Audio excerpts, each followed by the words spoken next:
nome do Pai, e do Filho, e do Espírito Santo. Amém. Evangelho de Jesus Cristo segundo São Mateus. Glória a vós, Senhor. Naquele tempo, disse Jesus aos seus discípulos: se o teu irmão pecar contra ti, vai corrigi-lo, mas em particular, a sós contigo. Se ele te ouvir, tu ganhaste o teu irmão. Se ele não te ouvir, toma contigo mais uma ou duas pessoas, para que toda questão seja decidida sobre a palavra de 2 ou 3 testemunhas. Se ele não vos der ouvido, dize-o à igreja. Se nem mesmo a igreja ele ouvir, seja tratado como se fosse um pagão ou um pecador público.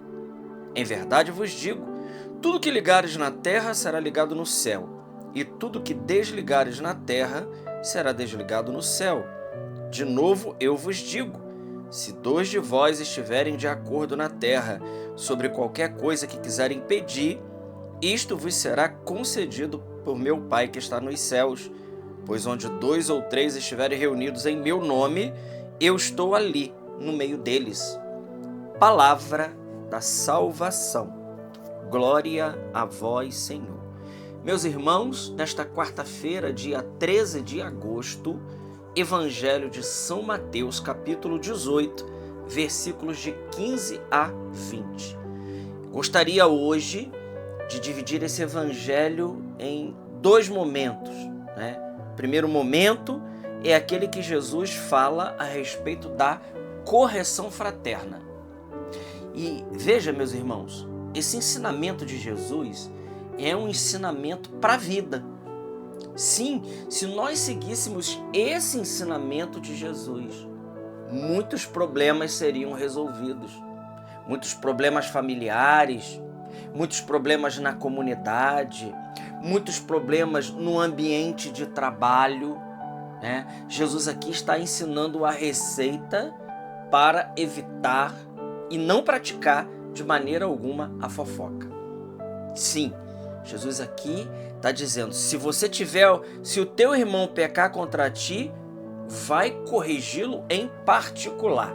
Então, olha o que o Evangelho está nos dizendo, ainda que tenha pessoas talvez que não aceite isso, mas a correção fraterna é uma obra da caridade. Sim, é uma obra da caridade para com o nosso irmão.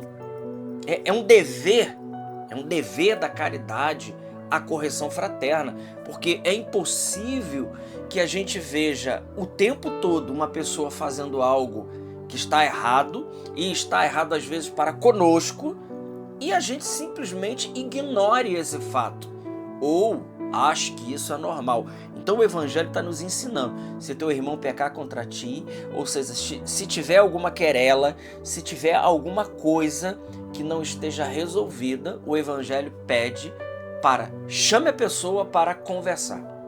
Isso, chame a pessoa, vocês dois.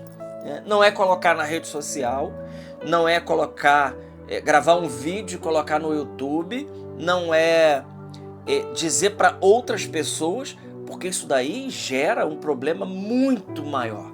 Então Jesus está dizendo, chama o irmão para conversar, coloque as coisas às claras.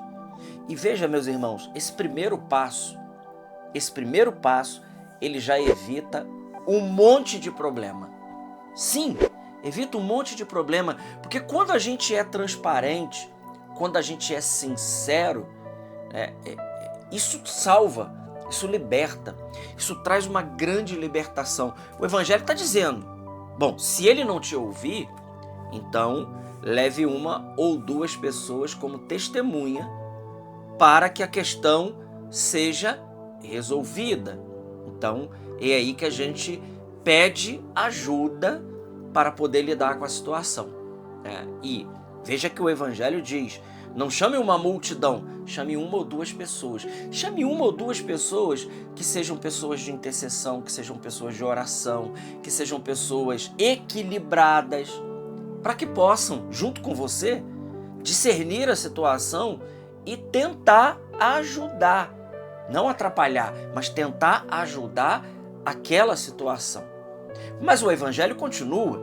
Se ele não quiser ouvir, então diz à igreja.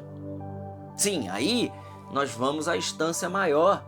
Olha quantos passos nós vamos dando na direção do irmão para quê? Para que a gente fique bem. O evangelho aqui, ele quer isso. Por quê, irmãos? Porque quando a gente não está bem com os nossos irmãos, quando as questões não estão resolvidas, e a gente acumula mágoa dentro de nós, quem mais sofre com isso somos nós mesmos. Inclusive, isso pode trazer para nós doenças. Sim, isso pode trazer feridas e doenças na nossa vida que pode nos causar doenças físicas. Há relatos de pessoas que carregaram mágoas dentro de si durante anos e contraíram câncer, por exemplo. Eu acredito que a gente não queira um câncer para nós, né? Pois é, a mágoa, ela está comprovada. Ela mata as nossas células boas. E a gente sabe que quando as células boas morrem e as células ruins se reproduzem, isso aí é um câncer. É a reprodução das células ruins. Nós não queremos isso. Nós não queremos uma célula cancerígena em nós. Por isso nós liberamos o perdão. Então, diz a igreja. Então, nós pedimos a ajuda de uma direção espiritual, nós pedimos a ajuda do padre, nós colocamos aí uma direção espiritual nisso, mas o evangelho vai além. O evangelho vai além. Se nem a igreja ele quer ouvir, então o evangelho diz que ele seja tratado como se fosse um pagão ou um pecador público. Aqui é que está o problema. Muitas vezes, quando chegamos nesse ponto, a gente diz assim, acabou, né? Aí, tá, o evangelho está dizendo que é para a gente tratar ele como um pagão ou um pecador público. Então, significa assim, então, já fiz tudo, agora eu vou fazer como Pilatos, eu lavo as mãos diante dessa situação e eu não quero nem mais saber desse irmão. Não, é exatamente ao contrário. Como é que a igreja trata os pagãos e os pecadores públicos? Com misericórdia. Com mais misericórdia ainda do que aqueles que estão dentro do aprisco e não precisam, de misericórdia, não precisam que estejam ali o tempo todo sendo cuidados. Não, então, se ele não quer ouvir ninguém, nós temos ainda agora que redobrar o dever da caridade e amar agora dobrado. E atenção, irmãos, isso não quer dizer que a gente seja bobo, que a gente seja tolo e que a gente vai permitir que a pessoa faça o que quiser com a gente. Não é isso que o evangelho está dizendo. Não é isso. Mas o evangelho nos convida à benevolência. A benevolência cura. Quando nós rezamos pelos nossos inimigos, quando nós queremos o bem do outro, aí sim, isso é um grande motivo de cura para nós e para aquela outra pessoa. Então, é isso que o evangelho quer dizer para nós. E a segunda parte do evangelho, Jesus está dizendo que tudo que a gente ligar na terra será ligado no céu, e se a gente estiver de acordo aqui na terra para pedir seja o que for, será concedido pelo Pai que está nos céus. E Jesus diz, pois onde 2 ou mais estiverem reunidos no meu nome, ali eu estou no meio deles. Então eu quero começar do último para o primeiro. Jesus aqui, ele está prometendo que quando nós nos decidirmos aqui na terra para rezar, ele estaria no nosso meio. Essa é uma realidade. Então, quando nós nos dispomos a rezar, aonde estiver pelo menos 2 pessoas de acordo na oração, há uma promessa de Jesus de que ele estaria no nosso meio. Isso é verdade, irmãos, porque é Jesus que está dizendo. Então não é, será se Deus está aqui? Será que se Deus está ouvindo a minha oração? Deus está ouvindo a sua oração. Deus está aí no seu meio, no nosso meio, porque Ele é onipresente, Ele é onipotente, Ele é magnânimo, Ele pode tudo. Então, se Ele diz que Ele está, quando 2 ou mais pessoas se reúnem para rezar, há uma promessa de Deus. E veja, Deus não é homem para descumprir e para falhar com as suas promessas. Nós prometemos coisas que muitas das vezes não conseguimos cumprir, mas Deus não é assim. Não. Aquilo que Ele promete, é verdade. Agora, tem um detalhe nesse evangelho. Se vocês estiverem de acordo para pedir, seja o que for, será concedido pelo meu Pai que está nos céus. Vamos entender essa palavra. Porque se nós tomarmos esse texto literalmente e fizermos uma interpretação literal, significa que tudo que a gente pedir, Deus vai dar. E não é assim, nós sabemos que não é assim. Por exemplo, se eu pedir a morte de uma outra pessoa, Deus não vai conceder isso. Se eu pedir algo que seja ruim para a minha salvação eterna, Deus não irá me dar. Não irá. Então esse tudo, né?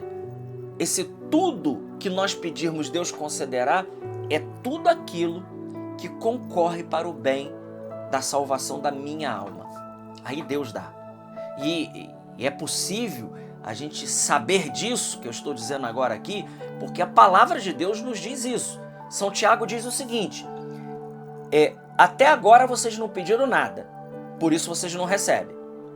Então, primeira coisa para receber, o evangelho de hoje está dizendo, é pedir. Sim, pedir. É a primeira coisa. E Santo Tomás de Aquino diz, na Suma Teológica, o grande gênio Santo Tomás de Aquino, que existem coisas que Deus determinou na sua bondade eterna nos dar através da oração. Então significa que existem coisas que nós só obteremos pela oração. Então significa que Deus quer nos dar coisas. Porque a pergunta que vem é essa, né? Ora, se Deus sabe tudo, se você acabou de dizer que Ele é onipresente, onipotente e que Ele está no nosso meio, para que pedir se Ele já sabe que eu preciso? É porque Santo Tomás diz que Deus determinou a nos dar certas coisas somente pela oração. Por isso precisamos pedir, ainda que Deus já saiba o que nós precisamos. Esse é um caminho. Então São Tiago diz, até agora vocês não receberam nada porque vocês não pedem. Pedis, mas não recebeis. Aí vem a segunda parte. A gente muitas das vezes pede, mas não recebe. Por quê? São Tiago responde, porque pedis mal. Pedis mal. Então significa que nós precisamos alinhar o nosso pedido, né? Então, quais melhores coisas de pedir está lá no Pai Nosso. Os 7 pedidos do Pai Nosso, segundo Santo Tomás, é o que nós devemos pedir em primeiro lugar em toda a oração. Os 7 pedidos.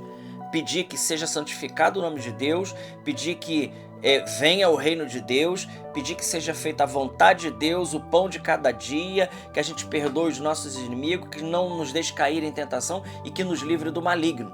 Esses são os pedidos que nós devemos pedir em primeiríssimo lugar. Nessa ordem, inclusive. Aí é uma hierarquia de valores de ordem para a gente fazer os pedidos. Esses pedidos são os pedidos que nós dizemos que são infalíveis. Sim, infalíveis por quê? Porque Jesus que nos ensinou a pedir isso. E se Jesus ensinou a pedir isso, nós não vamos estar, como São Tiago diz, pedindo mal. Então, pedis, mas não recebeis, diz lá Tiago, porque pedis mal. Então, é preciso alinhar o nosso pedido.